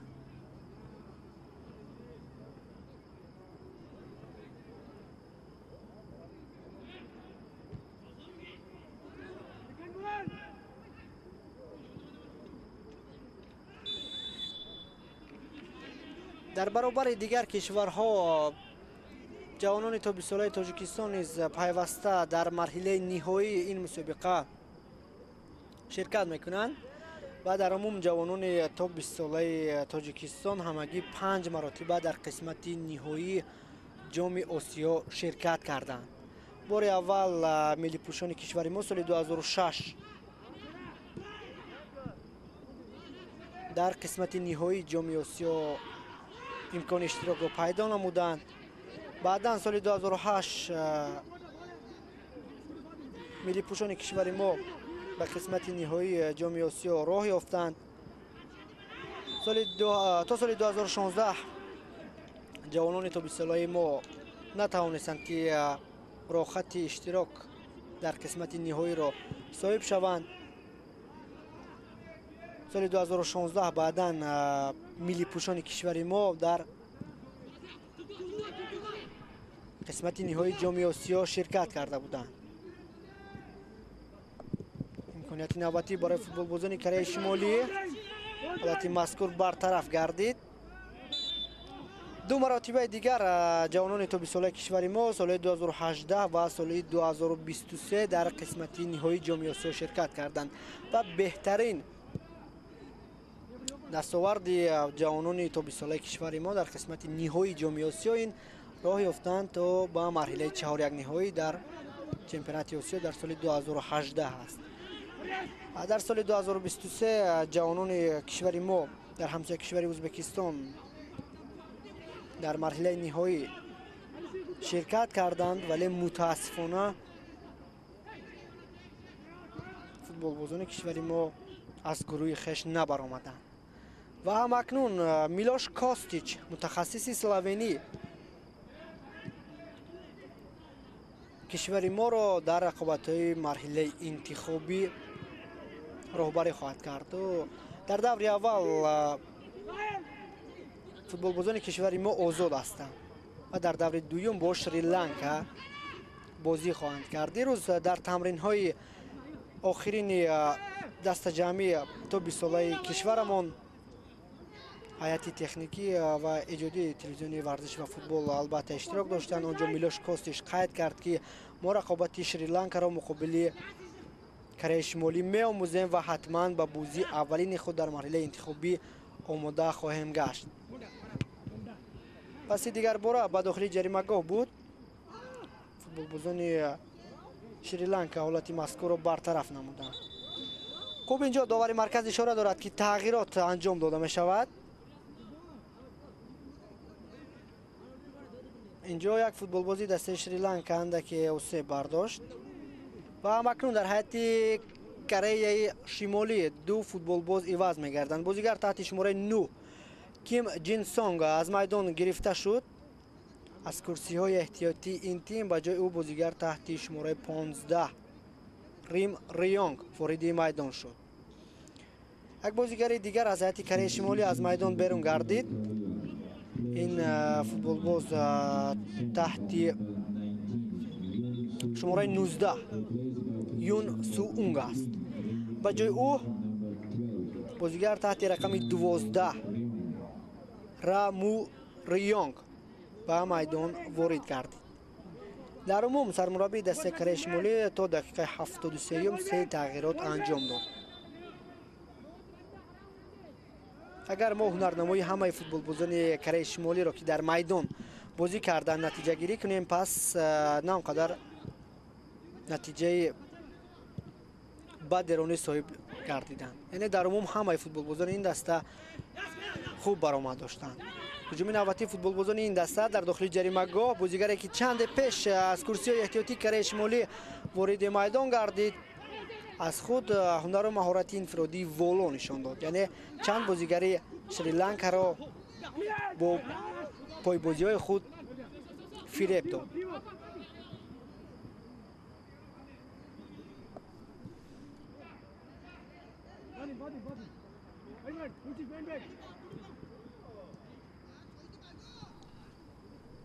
бори дигар футболбозони Кореяи Шимолӣ ба ҳуҷум мегузаранд. як зарбаи бисёр ҳам сахт ва дарвозабони дастаи Шри-Ланка дарвозаи худро аз голи чаҳорум наҷот дод. Аҳмад Шариф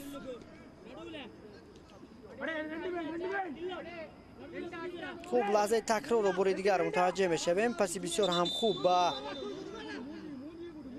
Рим Рионг, бозигари мазкур баъд аз он ки ба дохили ҷаримагоҳ ворид гардид, бо пӯи чап ҷониби дарвозаи Аҳмад Шариф як зарбаи сахтеро равон кард.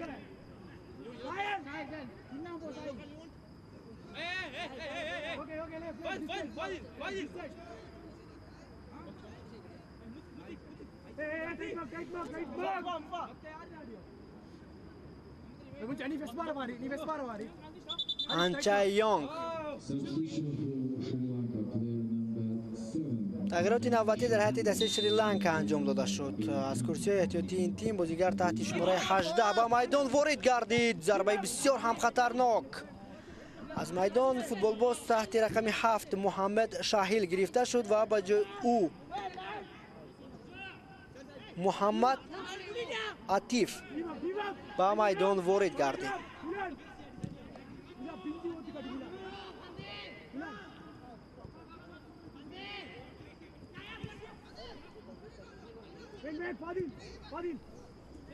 هجوم نوبتی فوتبال بازان کره شمالی از کنار چپ میدان، ارسال به داخل جریمه گاه، ضربه و احمد شریف حالت مذکور را برطرف نمود. نوارهای تکراری پیشنهاد ما و شما میگردد.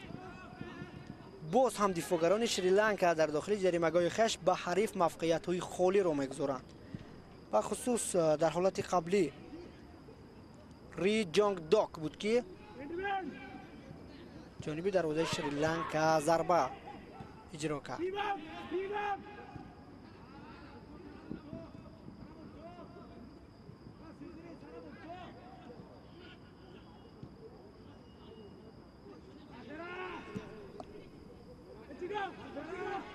بعدی چند دقیقه دیگر باره فوتبال بازان شریلانکا توپ رو به نظارت خویش میگیرند.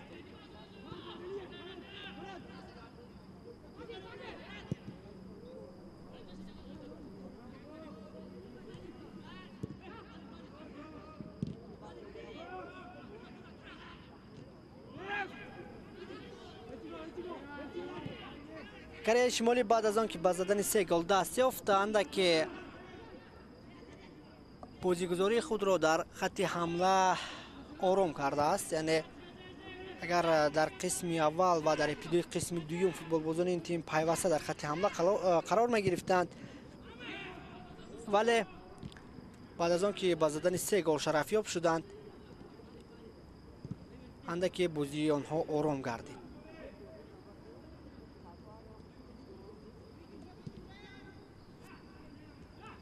در دور اول گروه ای منتخب جوانان توبیسولای تاجیکستان استراحت کردند و در دور دوم اینجا فوتبال بازی دسته کره شمالی مؤلفی خطریک میگردد و او مراتبه سیوم در جریان واخور امروزه توپ رو با سر وارد دروازه شریلانکا کرد. ری جانگ داک با 3 گل در واخور امروزه مؤلفی خطری گردید. ببینید که بازیگر مذکور در رقابت دوم بسیار هم فعال است و 3 گل او رو ما از رقابت دوم به ثمر رسانیده شدند. بار دیگر متوجه میشویم احمد شریف اندکی از موقع خود بیرونتر بود و پس نیز از کنار راست میدان در سطح خوب انجام داده شد. ادامه واخوری برای فوتبال بازان شریلانکا باز هم مشکل تر خواهد گردید، زیرا فوتبال بازان این تیم کوشش به خرج می دهند که دروازه خویش را از گل های بعدی نجات دهند، زیرا کره شمالی دسته است که با 3 گل و 4 گل اکتفا نخواهد کرد. باز هم فوتبال بازان کره شمالی پرسینگ شدید نشان می دهند و این چیز ثمره هم می دهد. توپ را بایی و قاعده بازی ویران شد.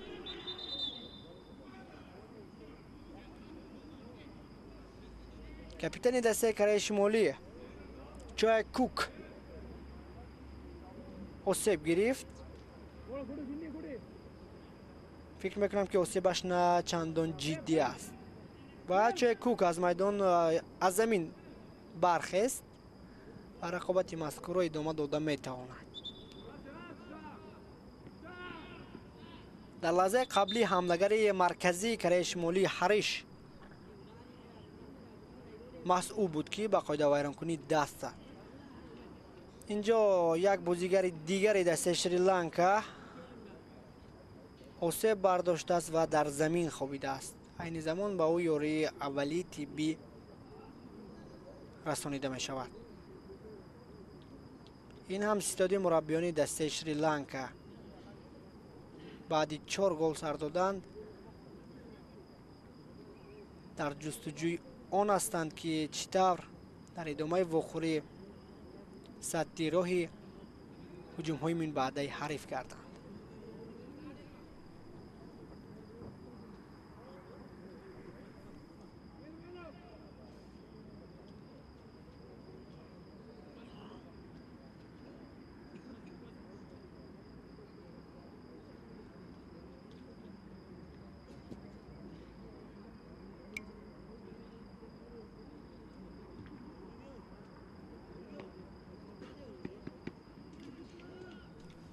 قهرمان فعلی جهان میان فوتبال بازان تا 20 ساله بازیگران دسته اوروگوای هستند. در سال 2023 که قهرمانی جهان میان بازیگران تا 20 ساله در آرژانتین برگزار شده بود، اوروگوایی ها در فینال ایتالیا را شکست دادند و برگزاری چمپیونات جهانی سال 2025 در کشور چیلی به نقشه گرفته شده است.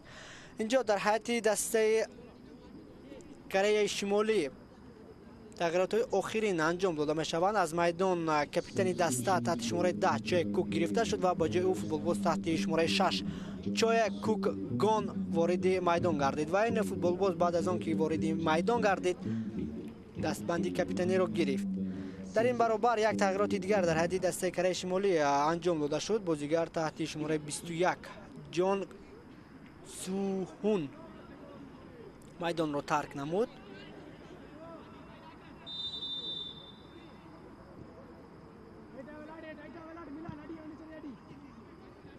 پنج تغییرات در حیات شریلانکا به وقوع پیوست. معذرت، در حیات کره شمالی. اینجا بازیگر آسیب برداشته شریلانکا محمد فرحت بعد رسانیدن یاری اولیه طبی دیگر باره به میدان برگشت و می تواند که در ادامه وخوری به دسته‌اش کمک کند. تا انتهای وقت اساسی کمتر از 10 دقیقه باقی ماند. حساب 4-0 است. اگر در رقابت امروزه کره شمالی یعنی با حسابی بزرگ مقابل شریلانکا به پیروزی دست یابد، پس آنگاه فوتبال بازان این تیم به صدر جدول گروه ای می برایند. هرچند مالایزیا در دور اول پیروز شد، ولی اگر رقابت امروزه به نفع شریلانکا به انجام رسد، آنگاه یعنی به نفع کره شمالی به انجام رسد، پس آنگاه این تیم از حساب آن که گل های بیشتر به ثمر رسانیده است به زینه اولی گروه ای می براید.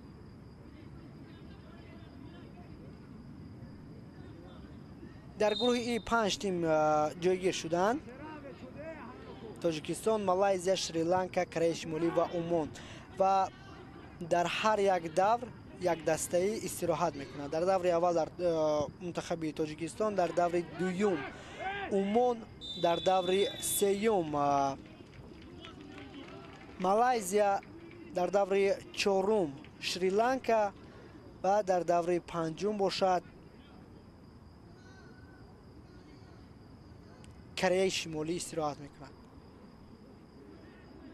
حریف من بعده فوتبال بازان کره شمالی جوانان تا 20 ساله مالایزیا هستند. مالایزیا که در دور اول به پیروزی دست یافت و شریلانکا باشد در دور دوم با تاجیکستان رقابت میکند. این وخوری ها سنه 23 سپتامبر محض در همین ورزشگاه مرکزی جمهوری شهر دوشنبه برگزار میکردند.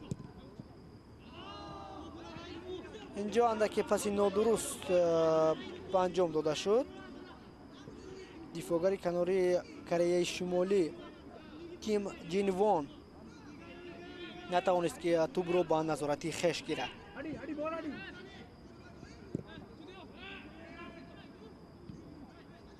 ارسال دور و دراز به مرکزی میدان.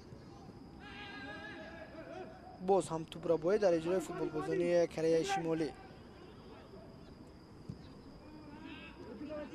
از همه جهت در واخور امروزه واقعا هم بازیگران کره شمالی فعال بودند، اما از لحاظ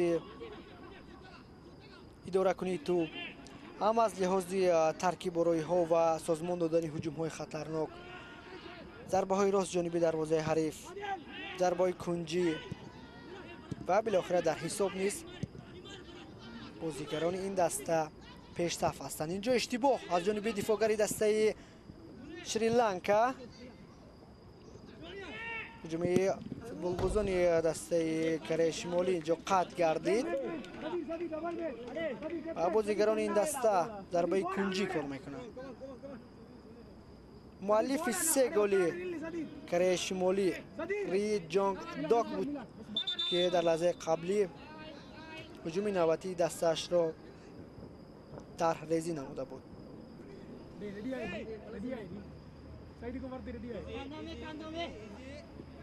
فوتبالبازان کره شمالی نوبت ضربه کنجی امکانات گلزنی را جویا میشوند. پاسی بسیار هم خوب به داخل جریمه‌گاه و ضربه زده کیمسه جین اندکی خطا رفت. و لحظه تکراری پیشنهادی ما و شما میگردد. کیمسه جین قامتی نه چندان بلند دارد ولی امکان پیدا کرد که از قامت دوم با سر ضربه روان کند.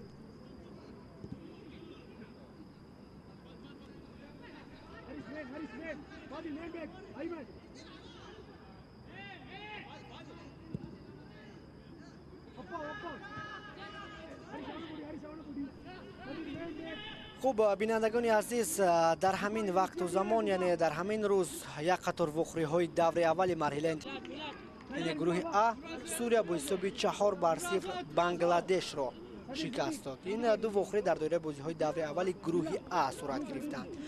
خوب فوتبالبازان شریلانکا با قاعده ویران کنی دغل دست میزنند، به خصوص شماره بازیگر شماره 19 این تیم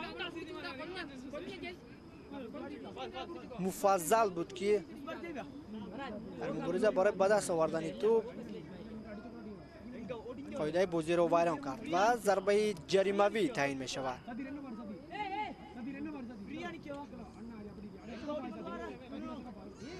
فرصت نوبتی برای فوتبالبازان کره شمالی به میان می آید. اگر هم بر هم یارو بازیگران این دسته در داخل جریمه‌گاه شریلانکا سازمان دادنی هستند. صدای هشدار داور مرکز نیز بلند گردید و ضربه زده فوتبالباز کره شمالی خطا می رود.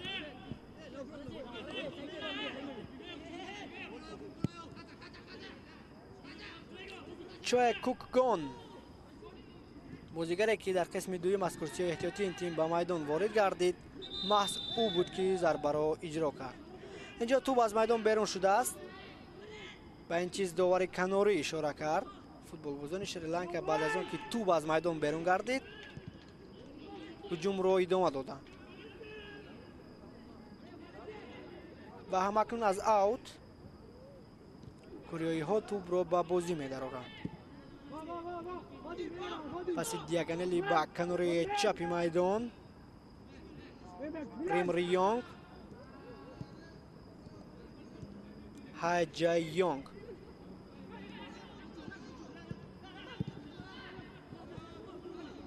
پس اشتباه و با همین ترتیب توپ به نظارت فوتبالبازان دسته شریلانکا میگذارد.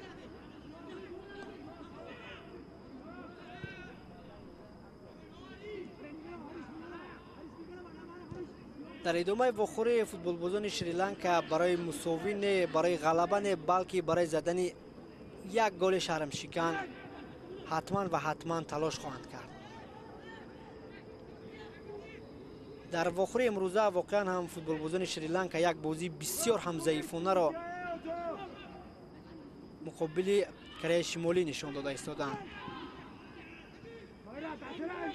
کنون از حتی بازیگران شریلانکا یگان نفر ضربه مستقیم جانبی دروازه حریف اجرا نکرده بود، به استثنای یعنی همین ضربه که عین زمان اجرا شد، ولی ضربه که از مسافه دور اجرا گردید برای دروازه‌بان کره شمالی هونگ کیل ریانگ خلل ایجاد کردن نتوانست و در واخور امروزه دروازه‌بان کره شمالی هونگ کیل ریانگ اندک استراحت هم کرد، گویم هم خطا نخواهیم کرد، زیرا قریب که در نزد دروازه او یگان حالت خطرناک به میان نآمده بود.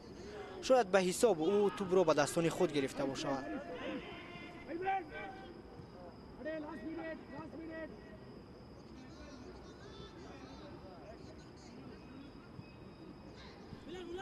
هجوم نوبتی فوتبال بازان دسته کره شمالی ریانگ از کنار چپ میدان، بازیگزاری بسیار همولی و توپ به نظارت فوتبال بازان دسته شریلانکا گذشت. 90 دقیقه وقت اساسی وخوری دسته های کره شمالی و شریلانکا به انجام رسید.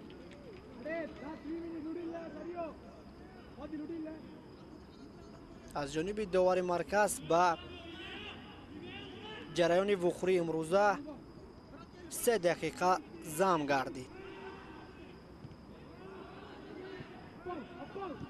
تا این 3 دقیقه فوتبال بازان شریلانکا کوشش به خرج میدهند که دروازه خش را از گل‌های بعدی امین نگاه دارند. پس درو دراز با کنار راستی میدان ادامه حمله دسته کره شمالی، امکانیت بسیار هم خوب اینجا برای ری جانگ داک به میان آمد، ولی او در احاطه 3 نفر از فوتبال باز شریلانکا توپ رو از دست داد.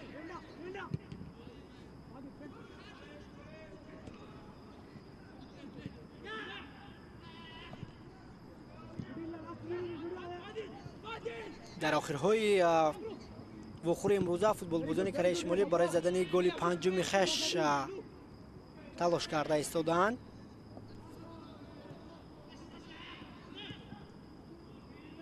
جای یانگ پاسی با ریم ریانگ، دقیقه 92 وخوری مذکور جریان دارد. چوی کوک نوبت هجوم کوریایی ها از کنار راستی میدان براه مونده می شود. پس درو دراز با داخل جریمه گو و در این حالت احمد شریف توپ رو اولین شده به دستان خود گرفت.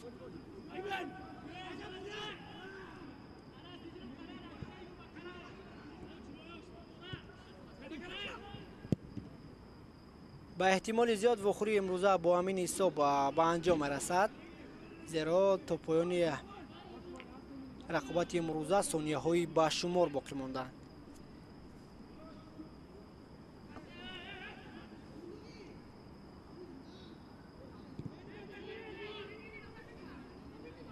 یادآور می‌شویم که در دور دوم کره شمالی با مالایزیا نیروسنجی میکند و شریلانکا باشد با تاجیکستان. در دور سوم شریلانکا با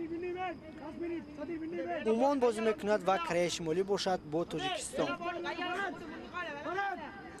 بعدا در دایره بازی های دور چهارم کره شمالی با تیم عمان بازی خواهد کرد و در آن دور یعنی دور چهارم منتخب شریلانکا آزاد است.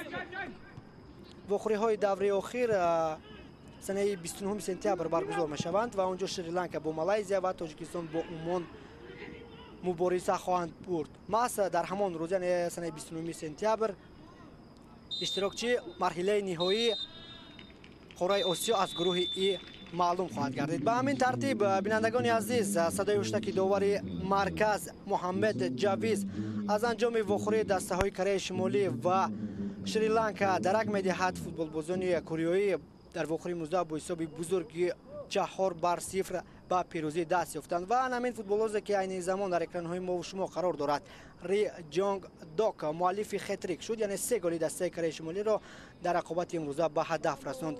Як голи дигарро бошад аз саҳати Шри-Ланка Чоэ Кук ба самар расонид. дар ин ҷо бинандагони азиз, гузориши мустақими мо ба анҷом мерасад. вухӯри мазкурро бароятон шарҳу тавзеҳ додам ман, Давлат Хатибзода, бо ҷамъи ҳамкорони техникӣ таҳти роҳбарии коргардон Султон Барзудиев. хайр, пайгири барномаҳои шабакаи футбол бошед.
Yes!